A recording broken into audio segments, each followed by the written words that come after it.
Bismillahirrahmanirrahim. Alhamdulillah wassalatu wassalamu ala rasulillahi sallallahu alayhi wa sallam wa ala alihi wa sahbihi ajma'in, amma ba'd. Abooluganda abatuuza mwenna abali eyo, assalamu alaikum wa rahmatullahi wa barakatuhu. Olwaleero tuzze okwogera ku nsonga enkulu ennyo era endwadde tumazeewo mu nsi yaffe Uganda ne mu nsi yonna okutwalira wamu. Endwadde eno ndwadde ya mutima, ekwata mutima, naye obuzibu bwayo nti aba Heart Institute emulago tebasobola gijjanjaba. Waliwo endwadde z'omutima ng'obubonero bwazo bulabikira mu byuma eby'abazungu, ne bagamba nti omutima guliko kano gukuba bubi. Naye endwadde ezo ezigenda mu Heart Institute kale ziruma bannyinizo, naye mu kubaluma kwazo ate tezikosa nnyo balala, kuba nebba wayinza okuba omulwadde w'omutima ne gumuluma naye nga gwamulirange tegukuluma, era ye abaawulira obulumi. Naye waliwo endwadde ezikwata omutima nga zo tewali kyuma kiziraba, era omuntu abeera naawe naye nga tomanyi nti endwadde eyo ekulya ate naye neemulya. Twagala kwogera ku kigambo ensaalwa, al hasad min amrad al qulub. Ensaalwa emu ku ndwadde embi ennyo ezikwata emitima gy'abantu. Bwebanga ekutta omutima gwo, ekibi kyayo ntekoma ku ggwe, ekukosa gwe nnyiniyo ate neekosa n'abalala bakuliraanye, neekosa n'ensi yonna. Ako ke kabi akagirimu. Era tosaasiranga muntu alina obulwadde bwa mutima buno bwaffe buno obugenda mu byuma ne babulaba ne babujjanjaba, naye osaasiranga nnyo omuntu alina endwadde ey'omutima nga bagiyita hasad, nsaalwa, kubanga yo tegulumisa nti gukuluma, naye erumya abalala.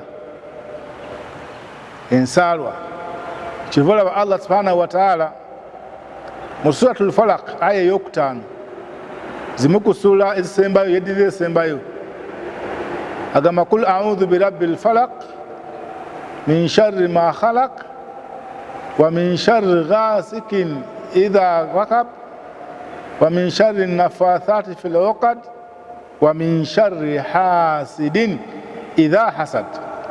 Allah atugamba okubeera nga twekingiriza, tusaba Allah abeere nga atutaasa ebintu byayogerako mu ssuula eyo. Naye ekisembayo kye twagala, Allah yagamba Nabbi Muhammad sallallahu alaihi wasallam atukubirizenga nnyo okubeera nga buli lunaku tusaba Allah okutwekingiriza abantu ab'ensaalwa. Wa min sharri hasidin idha hasad, ai Allah nkusaba okingirize ensaalwa ya nannyiniyo mu kaseera wagikolera. Obuzibu bwe tulina mu nsi bwonna, aljaraim, emisango egisinga obunene, ensaalwa econtributinga 60% ku misango eminene egigwa mu ggwanga lino Uganda n'ensi yonna okutwalira awamu. Ensaalwa yetamanni zawali neema min alghayr, eyo definition yaayo ye muntu okwagala ekyengera ekiri ku mulala kimuveeko. Tamanni, omuntu w'ensaalwa buli kaseera aba ayagala ekyo ky'oba ofunye, oba ssente, oba nnyumba, oba ttaka, oba mmotoka, oba mukyala, oba mwana. Abamu n'ensaalwa emukwatira ku mwana n'ayagala afe aveewo, afazaali mufaanane oba abeere ng'akusinga. So buli lwobanga ekintu ekyo kikulimu, ate abasinga obungi abagirina bambi bayinza obutagitegeera nti agirina, kuba nkugambye teriyo kyuma kyogenda kwepima bakugambe nti tukusanzeemu ensaalwa. Obulwadde obulala bw'omutima mu Heart Institute bakuteeka ku byuma ne biraga ne bagamba nti omutima gwo guliko ekizibu bwe kiti, omutima gukuba mpola, omutima gukuba nnyo, omutima guliko endwadde bwenu bweti ne bweti. Naye ensaalwa y'endwadde y'omutima, naye nga tetulinayo ekyuma kigenda gikebera. Nannyiniyo abamu abatono ennyo bategeera n'amanya nti Allah yampa ekirwadde ky'ensaalwa, naye abasinga obungi endwadde eyo tebagitegeera.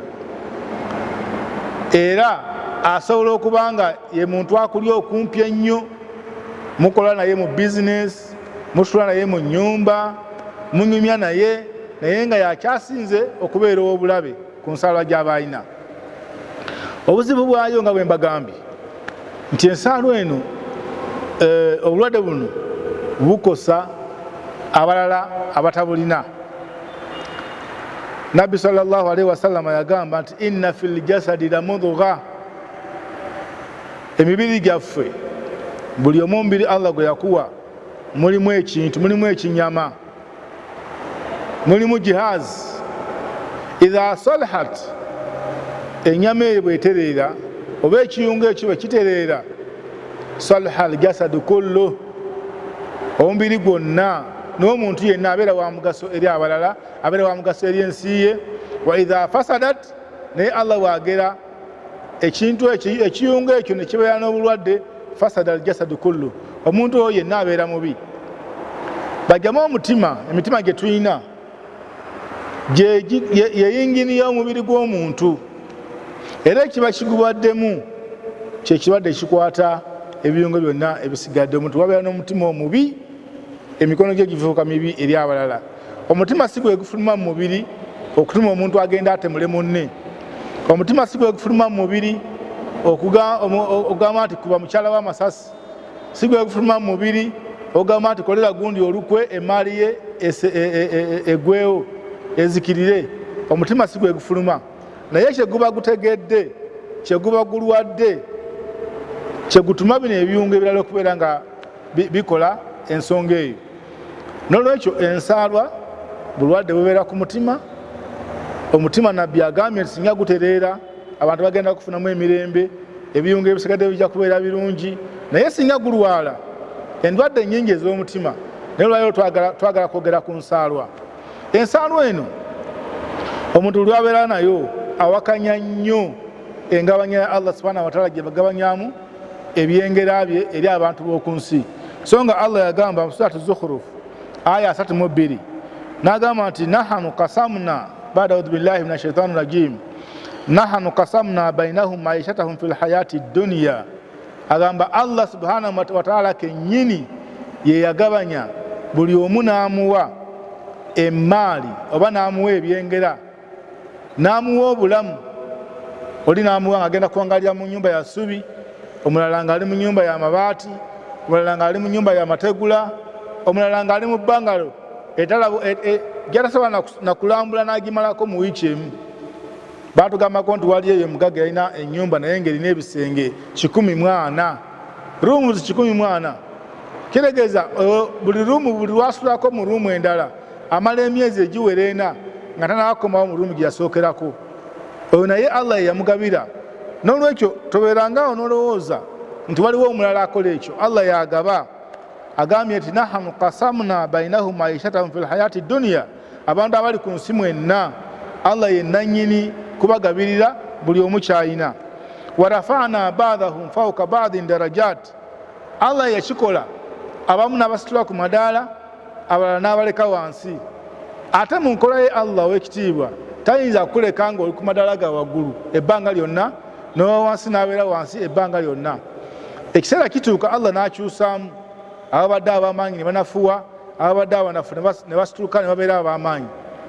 Twali tubirabyeko mu bibuga kye tuwangaalira, kati nga wano ejjinja mu myaka gy'ekinaana ffe twali baana bato, naye abagagga abaali boogerwako mu kibuga Jjinja ku ssaawa eno batabani baabwe ate be basabiriza abagagga abalala abaali nga abaavu mu kibuga kye kimu.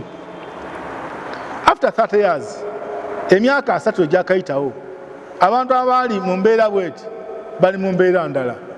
Abaali wansi be bafuuka bakulembeze, abaali abakulembeze ate ne bakulemberwa, abaali abagagga ne bavuwala, abaali abaavu ne bagaggawala.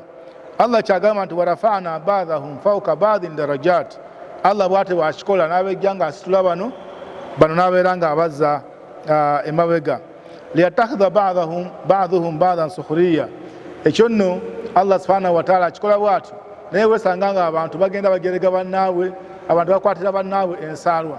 N'olwekyo ensaalwa ndwadde mbi nnyo. Nabbi sallallahu alayhi wasallam agitwekesa alhasad, ensaalwa.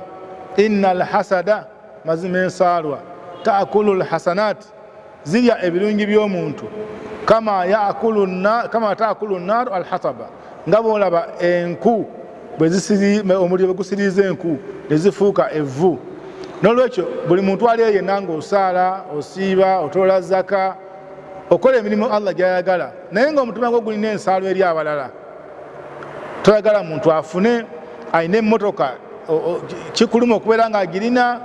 Omuntu gw'owalana gw'oteekako obuzibu si ye yajeewa. Yagamba mukitegeere nti ffe tukola bakiyita itihadul asbab, kubeera nga tuteekawo ensonga z'okukola, naye ng'ate agaba ye Allah subhanahu wa ta'ala. Bw'obanga olanga lutalo ogenda lulangirira ku Allah, so si ku muntu ono, ku lw'okubanga Allah ye yamuwa.